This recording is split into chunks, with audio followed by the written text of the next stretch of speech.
Saat seorang mukmin dibangkitkan dari alam barzah itu, maka dia akan disambut oleh dua malaikat dan disambut dengan amal-amalnya yang diterima selama di dunia. Ketika manusia mengalami ketakutan yang luar biasa pada saat sudah dibangkitkan dari alam barzah, kecemasan, ketakutan yang luar biasa, kemudian malaikat menyatakan, tenang teman, sesungguhnya amal manusia itu manakala mencapai jumlah yang banyak, taruhlah banyak, maka semua itu tidak akan sebanding dengan dahsyatnya huru hara kiamat nanti.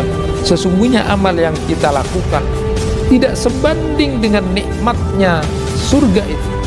Bagaimana kemudian bisa sebanding seseorang yang di Bani Israel yang sudah beribadah selama 400 tahun tanpa pakai dosa, tidak berbuat dosa 400 tahun, itu nikmatnya itu hanya masih sebanding dengan nikmat mata yang diberikan kepadanya, dan 400 tahun beribadah kepada Allah tanpa dosa. Bagaimana dengan kita umatnya Nabi Muhammad yang umurnya cuma 60-70 tahun, tidurnya saja 8 jam berarti 20 tahun tidur kalau dikasih 60 tahun, dikurangi masa balik, dikurangi masa BAB keluar dan sebanyak 3 tahun, terus makan 2 tahun habis, tinggal 20 tahun amalnya, itu pun pakai dosa. Buat apa kemudian bangkit?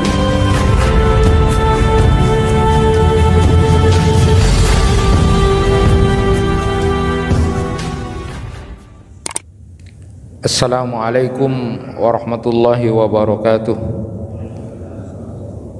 Alhamdulillahi rabbil alamin, wa bihi nasta'inu ala umuri dunya waddin. Ashhadu an la ilaha illallah wahdahu la syarika lah, wa ashhadu anna Muhammadan abduhu wa rasuluh. Allahumma salli wa sallim ala nabiyyina Muhammad wa ala alihi wa ashabihi ajma'in. Rabbi shrah li sadri wa yassir li amri wa hlul 'uqdatam min lisani yafqahu qawli. Amma ba'd. Jamaah yang dirahmati Allah, ada orang yang mengatakan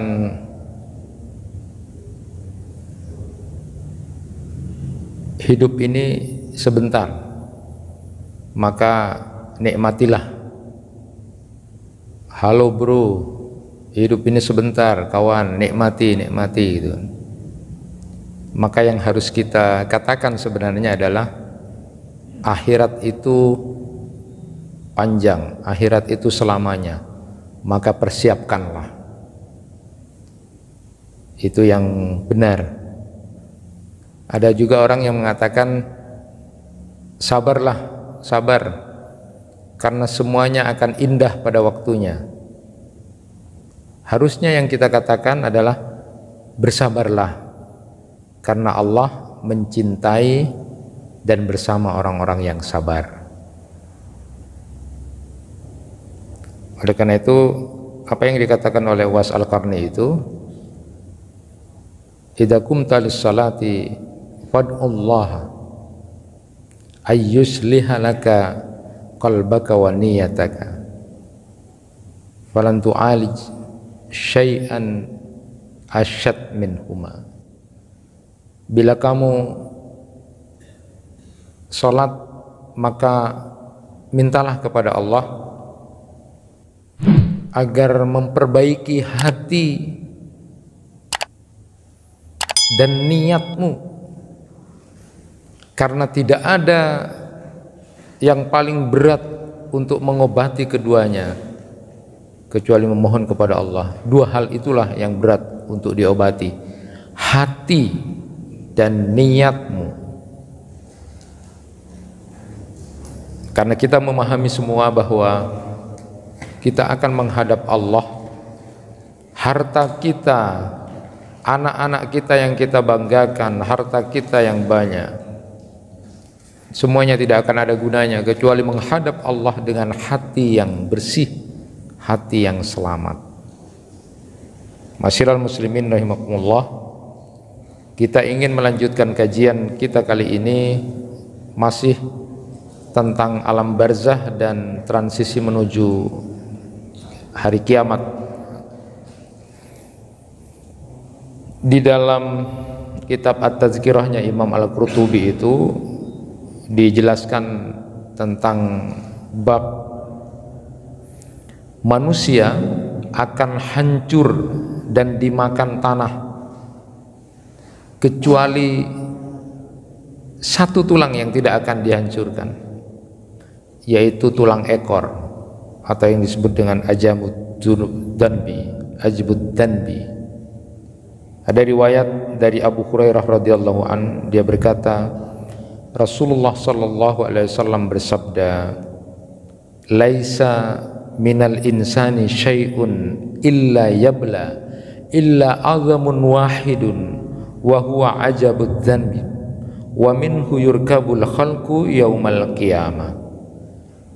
Tidak ada satupun dari anggota tubuh manusia kecuali akan hancur, kecuali satu tulang saja, yaitu tulang ekor, ajabud dhanbi.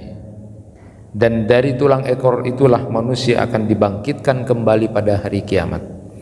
Jadi hadis ini berbicara tentang kondisi di alam barzah, di mana semua tulang manusia ketika sudah ada di alam kubur, di alam barzah itu semuanya akan hancur kecuali satu tulang, yaitu tulang ekor, ajabud dhanbi itu.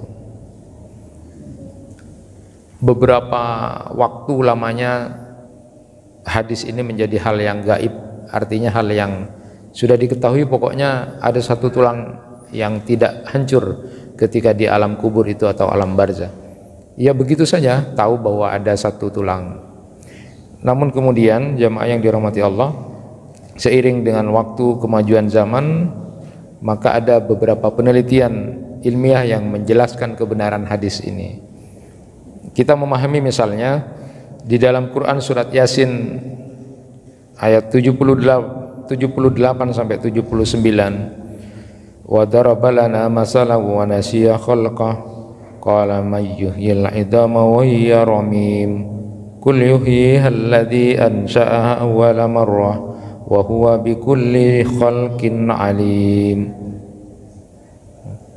Jadi ini ayat yang sudah sering dibaca, surat Yasin ayat 78 sampai 79, dan dia membuat perumpamaan bagi kami, satu perumpamaan sedang ia melupakan kejadian awalnya. Dia berkata, siapa yang dapat menghidupkan tulang belulang padahal ini telah hancur, sudah romim, sudah lapuk? Katakanlah, dia dihidupkan oleh yang menciptakannya pertama kali, dan dia maha mengetahui segala ciptaan. Nah, jemaah yang dirahmati Allah, ayat ke-78 ini memberi sebuah contoh bagaimana orang yang menentang, orang yang membangkang, serta ucapan dusta yang menolak mempercayai. Jadi orang-orang yang mendurhakai hari kebangkitan atau hari akhirat itu, kemudian mengambil tulang-tulang itu, mengatakan bagaimana ini bisa hidup, bagaimana kemudian akan dikembalikan, orang kayak gini sudah mau, ndak ada sudah gitu. Itu orang-orang yang tidak percaya kepada hari kebangkitan itu. Padahal mereka, kata Allah, itu melupakan awal mula kejadiannya. Dulu dia itu loh tidak ada menjadi ada.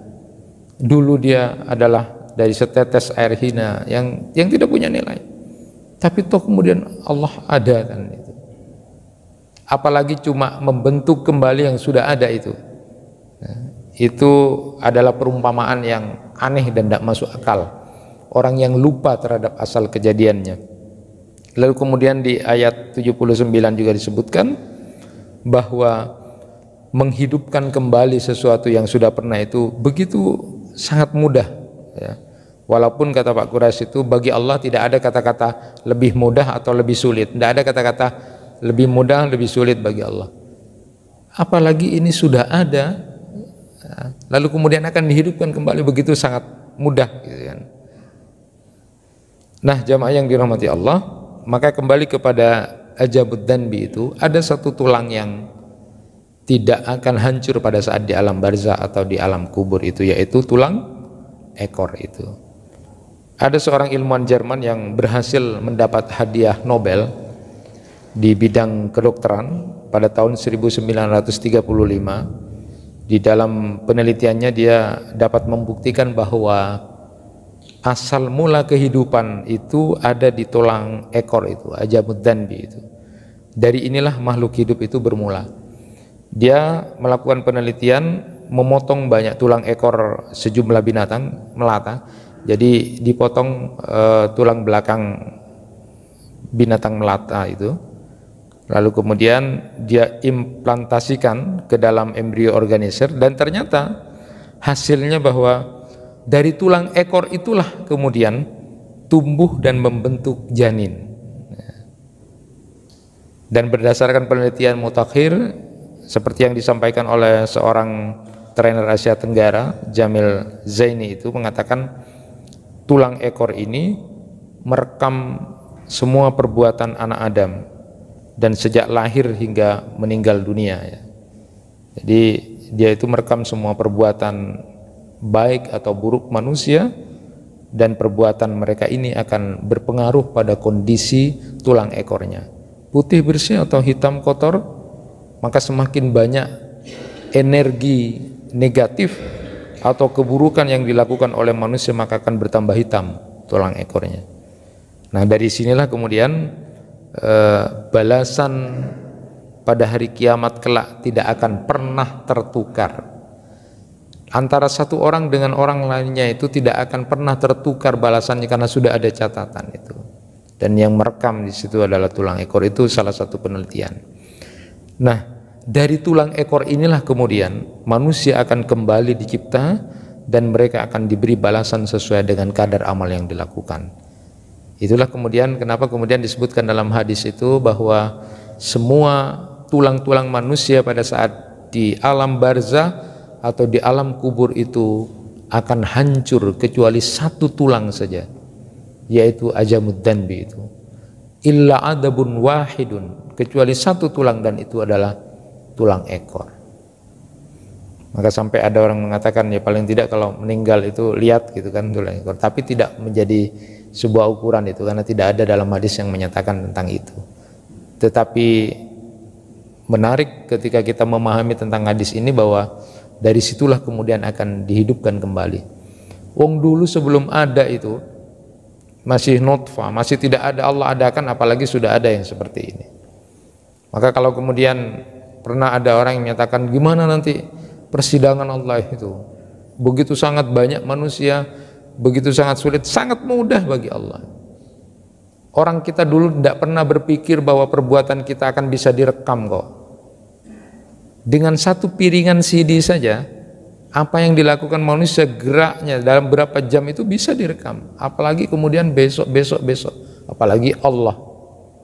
Itu tidak ada apa-apanya untuk merekam semuanya. Jamaah yang dirahmati Allah.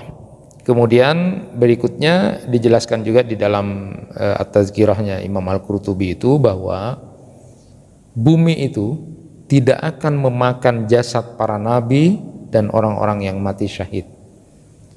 Beliau memulai dengan mengutip firman Allah Subhanahu wa taala, Quran surat Ali Imran 169, bal ahya'un inda rabbihim yurzakun. Sebenarnya mereka itu hidup di sisi Rabb-nya, mendapatkan rizki. Jadi mengutip riwayat dari Anas dari Aus bin Aus bahwa Rasulullah SAW bersabda, sesungguhnya sebaik-baik hari kalian adalah hari Jumat. Pada hari itu Adam diciptakan, pada hari itu juga diwafatkan hari Jumat itu. Pada hari itu juga sangkakala akan ditiup, pada hari itu pula akan terjadi hari kiamat. Maka perbanyaklah salawat kepadaku hari itu, sesungguhnya salawat kalian akan sampai kepadaku, kata Rasulullah. Maka para sahabat berkata, ya Rasulullah, bagaimana kami bersalawat kepada engkau? Bagaimana salawat kami akan sampai kepada engkau, padahal engkau telah hancur lebur menjadi tanah? Lalu kemudian Nabi SAW menjawab, innallaha azza wa jalla harrama alal ardi an ta'kula ajsadal anbiya'i. Sungguhnya Allah itu mengharamkan kepada bumi untuk memakan jasad para nabi. Lalu beliau di kitabnya At-Tadhkirah itu disebutkan beberapa riwayat-riwayat tentang jasad para syuhada yang masih utuh. Saat kuburan Amru bin Al-Jamu, Abdullah bin Amru Al-Asani As-Silmi itu terkena banjir bandang. Ini adalah syuhada di perang Uhud ya. Satu kuburan ya.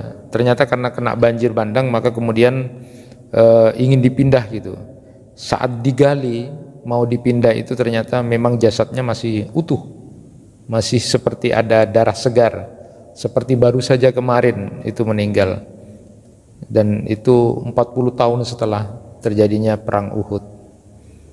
Juga tentang pemuda-pemuda yang dibunuh oleh raja pada peristiwa Ashabul Ukhdud itu, karena akan dipindahkan kuburannya, ternyata luar biasa masih segar darah yang kemudian ada itu karena dibunuh oleh raja itu. Ini kemudian cerita-cerita yang kemudian disampaikan oleh beliau bahwa jasad orang-orang yang soleh, orang-orang yang baik itu, jasad para nabi diharamkan oleh Allah untuk memakan jasad para nabi. Nah, jemaah yang dirahmati Allah, juga kita pahami sesuai dengan apa yang disabdakan oleh Rasulullah SAW bahwa kelak setiap hamba akan dibangkitkan sesuai dengan kondisi kematiannya. Dari Jabir bin Abdullah radhiyallahu an, dia berkata, aku mendengar Nabi SAW bersabda, yub'asu kullu abdin ala ma mata alaih. Setiap hamba akan dibangkitkan dari alam barzah itu sesuai dengan kondisi kematiannya. Riwayat Ibnu Umar radhiyallahu anhuma, Rasulullah sallallahu alaihi wasallam bersabda, idza aradallahu biqaumin adaban asabal adab man kana fihim summa bu'isu ala niyyatihim. Apabila Allah Subhanahu wa taala menghendaki azab kepada satu kaum, maka azab itu akan menimpa kepada setiap orang yang ada di dalamnya. Kemudian mereka akan dibangkitkan sesuai dengan niatnya masing-masing. Jadi kalau Allah berkehendak untuk mengadab, ya semuanya kena. Tidak hanya yang jahat, yang baik juga kena. Tetapi nanti pada saat kemudian akan dibangkitkan dari alam barzah atau dari alam kubur setelah kematian, maka mereka akan dibangkitkan sesuai dengan niat dan keadaan orang itu. Dia orang baik baru ketahuan dia orang buruk. Tapi kalau sudah pada saat semua ada adab, semuanya kena. Jadi tidak hanya orang yang jahat atau orang yang jelek, semuanya kena. Tapi nanti akan dibangkitkan sesuai dengan amal dan niat dari masing-masing, itulah yang membedakan. Ada seseorang yang pernah berihram dengan Rasulullah SAW, lalu kemudian tiba-tiba untanya menyepak orang ini sampai kemudian jatuh lalu meninggal dunia. Lalu Rasulullah SAW bersabda, iksiluhu bima'in wa sidrin wa kaffanihu fi sawbihi wa la tamassuhu bitibin wa la tukhammiru ra'sahu fa innahu yub'asu yaumal qiyamah mulabbiyan. Mandikan ia dengan air dan daun bidara, kafani dia dengan pakaian yang dikenakan. Jangan kalian memberinya minyak wangi, jangan kalian menutupi kepalanya. Sesungguhnya dia akan dibangkitkan oleh Allah pada hari kiamat dalam keadaan bertalbiyah. Jadi dia akan dibangkitkan dengan bertalbiyah, labbaik Allahumma labbaik, dibangkitkan karena dia mati pada waktu berihram itu. Jadi nanti manusia itu akan dibangkitkan dari alam barzah, dari alam kubur itu sesuai dengan kondisi akhir kehidupannya. Mudah-mudahan kita semuanya dalam keadaan husnul khatimah. Jamaah yang dirahmati Allah, jadi Allah Subhanahu wa taala akan membangkitkan seseorang sesuai dengan niat dan kondisi dirinya. Dalam hal jihad pun itu ternyata berbeda. Tergantung kepada niat dan keadaan orangnya. Itu jihad itu. Mari kita perhatikan, Rasulullah SAW pernah bersabda, Walladzi nafsi biyadihi la yuklamu ahadun fi sabilillah wallahu a'lam biman yuklam fi sabilihi illa jaa yaumal qiyamah wajarhu yab'usu dama al-launu launul dam wal arfu arful mis. Demi zat yang jiwaku berada di dalam genggamannya, tidaklah seorang yang kemudian terluka di jalan Allah, dan Allah lebih mengetahui orang yang terluka di jalan Allah, kecuali dia akan datang pada hari kiamat sedangkan lukanya tetap mengalirkan darah, warnanya warna darah, sedangkan baunya bau mis, bau kasturi, harum. Rawahul Bukhari wa Muslim. Jadi di hadis ini disebutkan bahwa ini orang yang ikhlas fisabilillah, berjihadnya itu. Tetapi kemudian di riwayat yang lain, saat Nabi ditanya tentang jihad dan perang, Nabi SAW bersabda, "Ya Abdullah, in kutilta sabiran muhtasiban, bu'ista sabiran muhtasiban, wa in kutilta mura'iyan mukasira, ala ayyi halin qatalta au kutilta ba'asakallahu bitilkal hal." Wahai Abdullah, wahai hamba Allah, jika engkau terbunuh dalam kesabaran dan mengharap pahala dari Allah, maka engkau akan dibangkitkan dalam kesabaran dan mengharap pahala dari Allah. Tetapi jika engkau terbunuh dalam keadaan riya dan menginginkan sanjungan, maka engkau akan dibangkitkan dalam keadaan riya dan menginginkan sanjungan. Dalam kondisi apapun engkau akan berperang atau terbunuh, Allah akan membangkitkanmu dalam keadaan itu. Hadis riwayat Abu Daud. Ini juga pernah sudah saya sampaikan, riwayat yang menyatakan bahwa nanti yang menjadi penghuni neraka yang awal itu salah satunya diantaranya adalah orang yang berjihad tapi ingin sanjungan, ingin disebut sebagai seorang yang pahlawan. Ini amal utama ini, tapi karena salah niat, kemudian hatinya yang berubah, maka semuanya akan berubah. Maka betul kalau apa yang dikatakan oleh Uwais Al-Qarni itu, pada saat sholat mintalah kepada Allah, perbaiki terus hati dan niat, karena tidak ada yang lebih susah untuk diobati kecuali hati dan niat itu. Sekali lagi bahwa harta-harta yang kita miliki, anak-anak yang kita banggakan tidak akan menyelamatkan kita ketika menghadap Allah. Tetapi yang menyelamatkan kita adalah hati yang bersih. Maka apa yang disampaikan tadi itu oleh Imam Al-Qurtubi memberikan contoh-contoh seperti itu untuk kita ingat. Jemaah yang dirahmati Allah, beliau juga di At-Tadhkirahnya itu mengambil perumpamaan firman Allah Subhanahu wa taala dalam Quran surat Al-Baqarah ayat 275. Alladzina ya'kuluna ar-riba la yaqumuna illa kama yaqumul ladzi yatahabbatuhu asyaitanu minal mas. Orang-orang yang makan riba itu tidak dapat berdiri melainkan seperti berdirinya orang yang kemasukan setan karena gila. Jadi Ibnu Abbas, Mujahid, Qatadah, Ad-Dahhak dan Ibnu Zaid itu maknanya adalah mereka para pemakan riba itu tidak dapat berdiri dari kubur mereka nanti. Dijadikan setan kepada sebagian mereka mencekiknya. Semuanya dibangkitkan seperti orang yang tercekik sebagai hukuman bagi mereka dan sebagai kebencian terhadap mereka bagi seluruh makhluk yang dihimpun di padang mahsyar. Jadi ini Allah menjadikan tanda-tanda bagi pemakan harta riba. Orang yang makan harta riba itu kan berkembang di dalam perutnya, sehingga kemudian berat mereka ketika bangun di alam barzah itu.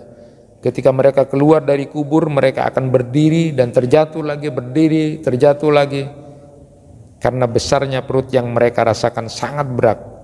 Nas'alullah al-afiyah fid dunya wal akhirah. Jadi ini gambaran tentang orang yang akan dibangkitkan dari alam barzah, dari alam kubur itu. Kondisinya seperti itu. Beliau memberikan contoh diantaranya adalah orang yang pemakan riba ketika bangun dari alam kubur, kondisinya seperti orang kena setan gitu ya. Seperti orang yang kemasukan setan gila. Bangun jatuh lagi. Karena ditandai dengan perut yang besar itu. Nah, Allah Subhanahu wa taala berfirman, "Wa may yaghlul ya'ti bima ghalla yaumal qiyamah." Dan barang siapa yang berkhianat, niscaya pada hari kiamat dia akan datang membawa apa-apa yang dikhianatkannya itu. Quran surat Ali Imran 161. Dan di hadis riwayat Samurah bin Jundub itu tentang gambaran siksa di alam barzah itu luar biasa. Panjang sekali gambaran siksa di alam kubur itu.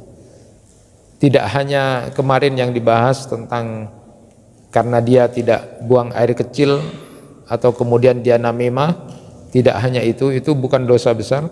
Bahkan kemudian di riwayatnya Samurah bin Jundub itu dijelaskan banyak sekali tentang bagaimana keadaan para pendusta. Ya, para pendusta itu kemudian nanti terasa siksaannya seolah-olah seperti kemudian ditusuk lehernya dari belakang terus. Itu orang yang suka bohong. Orang yang kemudian makan riba juga seperti itu, digambarkan seperti itu. Ada orang pezina, digambarkan seperti itu. Ada orang yang kemudian dipukul terus kepalanya. Setiap selesai dipukul lagi kepalanya. Dan siapa itu?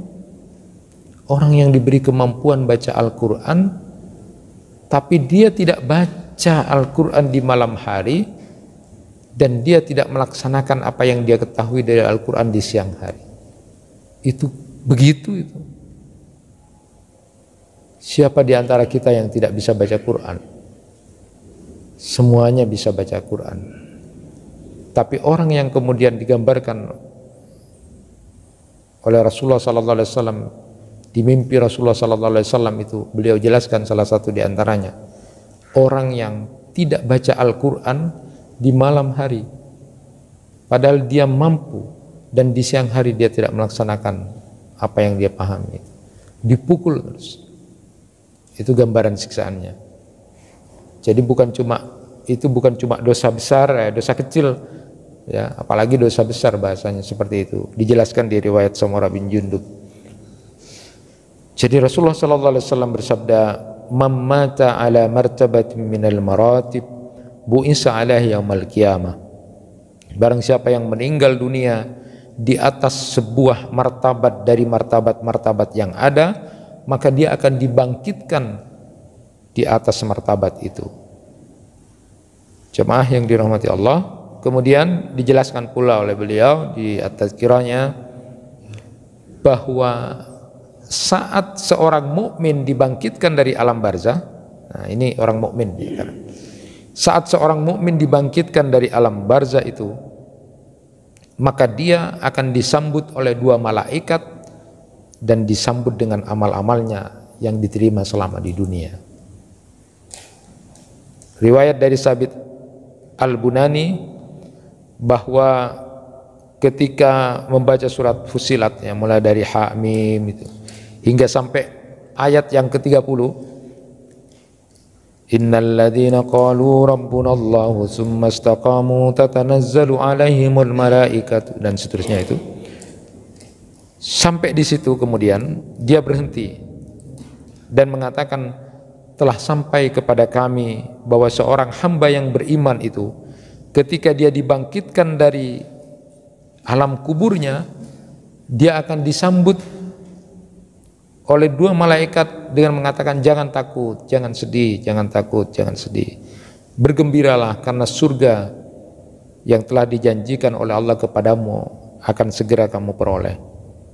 Dia berkata, maka Allah menenangkan hamba ini dari ketakutannya dan menyejukkan pandangannya ketika manusia mengalami ketakutan yang luar biasa pada saat sudah dibangkitkan dari alam barzah.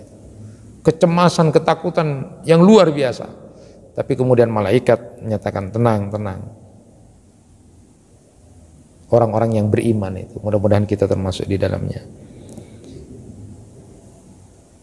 Jadi jamaah yang dirahmati Allah, berusaha agar kita dibangkitkan dari alam barzah, karena kita kemudian disambut oleh dua malaikat, ditenangkan diri kita, lalu kemudian disambut oleh amal-amal kita yang diterima oleh Allah. Maka yang terpenting buat kita adalah jangan merusak amal yang sudah kita lakukan dengan ingin mendapatkan riya misalnya, atau sanjungan dan pujian orang. Ada yang menarik di kitabnya Imam Asy-Sya'rani itu, saya lihat itu Tanbihul Muqtarin itu, ketika memperbincangkan tentang niat, ini sedikit saja. Daud At-Ta'i itu pernah ditanya oleh seseorang, bagaimana cara beramal supaya kita terlepas dari riya itu, tidak ada riya, tidak ingin dipuji orang. Lalu At-Ta'i menjawab, perbanyaklah niat untuk melakukan kebaikan. Sebab niat untuk melakukan kebaikan itu termasuk amalan yang bisa melepaskan dari riya. Kalau amalan-amalan lain mungkin tidak mudah untuk terlepas dari riya, tetapi kalau niat untuk melakukan kebaikan itu luar biasa, karena tidak tampak. Jadi teruslah berniat untuk melakukan kebaikan. Sama juga dengan Muhammad bin Wasi itu, dia berkata ketika ditanya tentang itu, perbanyaklah kalian berniat melakukan kebaikan, sebab di antara sederetan amal itu hanya niat yang bisa diharapkan tidak terjangkiti oleh riya. Amal yang lain tidak jamin, tapi kalau niat untuk melakukan kebaikan itu adalah bisa terselamatkan dari riya. Nah, ini makanya niat orang mukmin itu, ada yang mengatakan niatnya orang mukmin itu lebih bagus dari amalnya bahkan. Niat. Nah, tetapi hati-hati. Walaupun kita sudah berniat baik, setan itu kan tidak suka kita berhasil. Maka dia menyusupkan apa? Ujub, bangga pada kita. Karena kita sudah niat baik, pokoknya niat baik, tidak tampak, itu amal yang tidak tampak ya, sehingga kemudian tidak sampai ketahuan orang, sehingga kemudian terbebas dari riya. Tapi setan itu pinter, masuk lagi ujub, bangga kamu, bagus kamu, hebat. Kalau yang lainnya itu minta pujian, kalau kamu enggak kelihatan, itu masuk di mana-mana. Setan itu luar biasa. Lebih parahnya lagi, ada orang yang niat, tapi setan itu tidak mau orang ini terangkat derajatnya karena niatnya itu diamalkan. Jadi kalau orang berniat itu kan sudah dapat pahala. Nah, setan ini di samping juga masuk untuk membuat ujub hati orang, setan ini masuk lagi pada orang yang mau, dia cuma hidup di niat, tidak azam. Jadi niat kebaikan tak elakone, nah niat perak itu palang pola itu. Jadi niat itu setan masuk lagi. Pokoknya niat cukup bagus lah. Tak diamalkan karena tidak mau kemudian hamba ini kemudian terangkat derajatnya karena melaksanakan apa yang menjadi niat. Setan itu pintar lagi. Kun perak angan-angan tak elakone. Niat baik, niat perak. Itu setan masuk lagi supaya tidak. Tapi luar biasa. Tetapi paling tidak seperti yang dikatakan oleh Ali Al-Khawwas itu, kenapa kita harus memperbanyak niat yang baik itu? Karena orang yang punya niat baik akan kelihatan aura dirinya itu baik. Jadi orang akan senang. Jadi kalau sudah pikiran hatinya itu positif, niat baik, maka akan tampak sama orang sehingga orang senang sama dia. Tetapi sebaliknya, kalau niatnya itu jelek, sudah negatif, auranya akan tampak dan orang tidak akan senang. Itulah keuntungan memperbaiki amal kita itu dengan berusaha untuk niat baik. Artinya pikiran, hati kita, niat kita baik-baik itu akan punya aura positif dalam kehidupannya. Ada yang menarik juga di kitabnya Ibnu Qayyim itu Al-Wabilus Sayyib itu, Ada asar yang cukup masyhur ini, innal abda la ya'malul amala sirron lillah la yattali'u alaihi ahadun illallah ta'ala fayatahaddasu bihi fayantakilu min diwanis sirri ila diwanil alaniyah summa yasiru fi dzalika diwan ala hasbil alaniyah fa in tahaddasa bihi lis-sum'ah wa talabil jah wal manzilah inda ghairillahi ta'ala abtalu kama law fa'alahu lidzalika. Sungguh terkadang ada seorang hamba melaksanakan satu amalan yang rahasia, tidak ada yang tahu, bagus itu amalnya, tidak dilihat oleh seorang pun selain Allah yang melihat. Selanjutnya masalahnya di sini, selanjutnya dia kemudian memperbincangkan amalannya itu sehingga dia keluar dari kategori orang yang beramal rahasia, yang itu bagus, menjadi amalan terbuka. Jika dia memperbincangkannya dengan niat untuk sum'ah, diperdengar-dengarkan kebaikannya, atau untuk mendapatkan penghormatan dan kedudukan pada selain Allah, maka tindakannya ini membatalkannya seperti kalau ia melaksanakan amalan dengan niatan seperti itu. Hati-hati, ada orang yang melakukan amal itu sudah rahasia, itu sudah bebas dari dia, artinya porsi untuk diterima itu sudah luar biasa, diterima oleh Allah amalannya, karena tidak ada yang tahu selain Allah. Dia rahasiakan, bagus itu amalnya. Tapi orang ini rupa-rupanya tidak betah, Pak. Tidak betah, Bu. Ajareta, cerita supaya dia kemudian kebaikannya itu diperdengarkan. Maka amalan yang awalnya rahasia menjadi terbuka, apalagi dia ingin mendapatkan penghormatan dan kedudukan tujuan seperti itu, maka amalannya itu menjadi batal. Karena kadang-kadang orang tidak sabar untuk bercerita itu. Apakah kemudian tidak boleh? Boleh kalau itu ada nilai manfaatnya yang banyak. Tetapi kalau tidak, diusahakan kemudian tetap aja sir itu luar biasanya. Maka kita sering mendengar cerita-cerita orang luar biasa ketika beramal. Orang ini ngasih makanan, ngasih amplop tanpa sepengetahuan orang di depan rumah orang-orang itu. Siapa ini, tidak ada yang tahu pokoknya. Tapi ketika si fulan ini meninggal, lalu kemudian tidak ada lagi yang ngasih amplop dan makanan ini, maka kemudian orang mengarah, oh berarti yang kemarin ngasih itu adalah si fulan. Tidak ada yang tahu kecuali Allah. Nah, amalan-amalan seperti ini luar biasa. Niat itu menjadi penting dalam amal itu. Begitupun dengan kesungguhan, kesungguhan seperti misalnya niat dalam salat dan kesungguhan dalam salat. Hasan bin Atiyah itu dalam dikutip oleh Ibnu Qayyim dalam Al-Wabil Sayyib itu menyebutkan begini, innar rajulaini la yakunani fis salah al-wahidah wa imma bainahuma fil fadli kama bainas sama wal ard wa dzalika an ahaduhuma muqabbilun biqalbihi 'ala Allah azza wa jalla wal akhar syahin ghafil.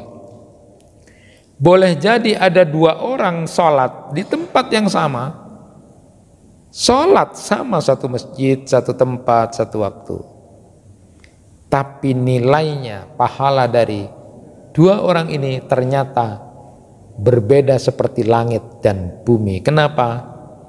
Karena yang satunya itu betul-betul menghadap Allah, sedang yang satunya walaupun sama berdirinya, tempatnya sama, dia banyak lalai dan ghafil.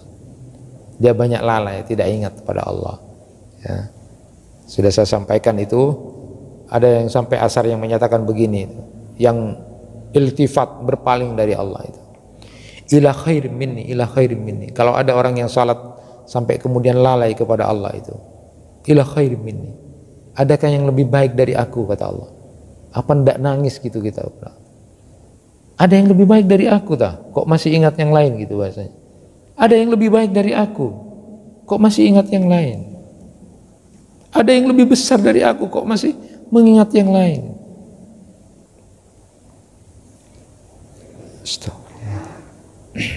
Jemaah yang dirahmati Allah. Jadi setan itu memang cemburu pada saat kita salat, itu cemburu karena kita berada pada posisi yang agung. Maka dia akan masuk dalam salat, menebar janji, angan-angan muncul, yang tadinya lupa ingat dalam salat. Itu memang pasukannya setan. Sebelum sholat kuncinya hilang, saat sholat ingat ada di mana itu. Itu luar biasa setan untuk membuat kita lupa dari Allah. Lalu bagaimana kemudian kamu disebut sedang menghadap Allah, sedangkan pikiran kamu, hati kamu masih mengingat yang lain, sedang berdekatan pada Allah, sedang menghadap Allah, tapi pikiranmu keluar. Bagaimana kita akan disebut sedang bertemu dengan seseorang kalau antara kita dengan orang itu ada hijab, ada tabir? Maka kalau dalam hadis itu disebutkan ada orang yang salatnya diterima 1/3, 1/6, 1/10, bahkan ada yang tidak diterima, naudzubillah. Padahal kelihatannya salat. Bisa jadi antara satu dengan yang lainnya salatnya itu seperti langit dan bumi. Jadi niat dan kesungguhannya. Tetapi juga jamaah yang dirahmati Allah, walaupun kita sudah beramal, jangan lalu tertipu dengan amal yang sudah kita lakukan itu. Kenapa? Jangan menggantungkan bahwa kita sudah baik, kita sudah beramal. Jangan menggantungkan pada itu. Kenapa? Karena yang pertama, sesungguhnya amal manusia itu manakala mencapai jumlah yang banyak, taruhlah banyak, maka semua itu tidak akan sebanding dengan dahsyatnya huru-hara kiamat nanti. Jadi amal yang kita lakukan